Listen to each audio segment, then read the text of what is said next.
আসসালামু আলাইকুম গাইস, কেমন আছো সবাই? চলে আসলাম নতুন আরেকটা ভিডিও নিয়ে। তো আপনাদের কাছে আমার একটা প্রশ্ন, যে 1 বছর পর আপনি নিজেকে কোথায় দেখতে চান? আমরা সকলেই বলি একদিন আমি সফল হব, কিন্তু সেই একদিন আর আসে না। এর কারণটা কি জানেন?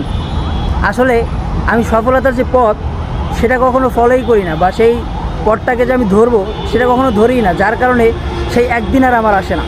তো চলুন আজকে আমরা কিছু টিপস শিখি।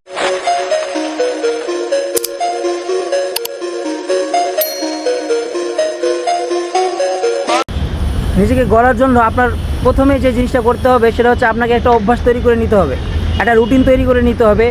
একটা কাজ যখন আপনি শুরু করবেন, তখন সেই কাজটা যখন আপনি রুটিন মাফিক করবেন, তখন দেখবেন আপনার 1 দিন 2 দিন পরে সেই সময়টা বাড়তেছে, আপনি সময় বের করতে পারতেছেন।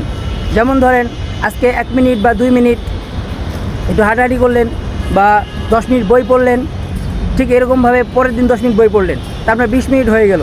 ঠিক এইভাবে যখন আপনি আপনার কাজের বা আপনি যেই পথেই থাকেন না কেন সেটার দিকে অগ্রসর হবেন, আশা করি আপনার সফলতা অবশ্যই আসবে। আরেকটা বিষয় সবসময় মাথায় রাখবেন, সেটা হচ্ছে আপনি আজকে একটা ছোট কোনো অভ্যাস তৈরি করবেন, পরের দিন আবার সেটা যখন করবেন, আস্তে আস্তে এই অভ্যাসটা আপনার ভিতরে তৈরি হয়ে যাবে। ঠিক এরকমভাবে যদি আপনি অভ্যাস তৈরি করতে থাকেন, তাহলে একদিন অবশ্যই সফলতা আপনার পায়ে চুম্বন করবে। আরেকটা বিষয় মনে রাখবেন, আপনার সফলতার পথে অনেকেই বাধা হয়ে দাঁড়াবে, আর সেটা সবচেয়ে বেশি বাধা হয়ে দাঁড়াবে আপনার আপনজনরাই। অতএব সমালোচনাকে কখনো কান দিবেন না, নিজের মতো এগিয়ে যান। কমেন্টে জানাবেন আপনি এখন থেকেই কোন অভ্যাসটি শুরু করতে চাচ্ছেন। ইনশাল্লাহ আমি আপনার কমেন্ট পড়ে উত্তর জানাবো।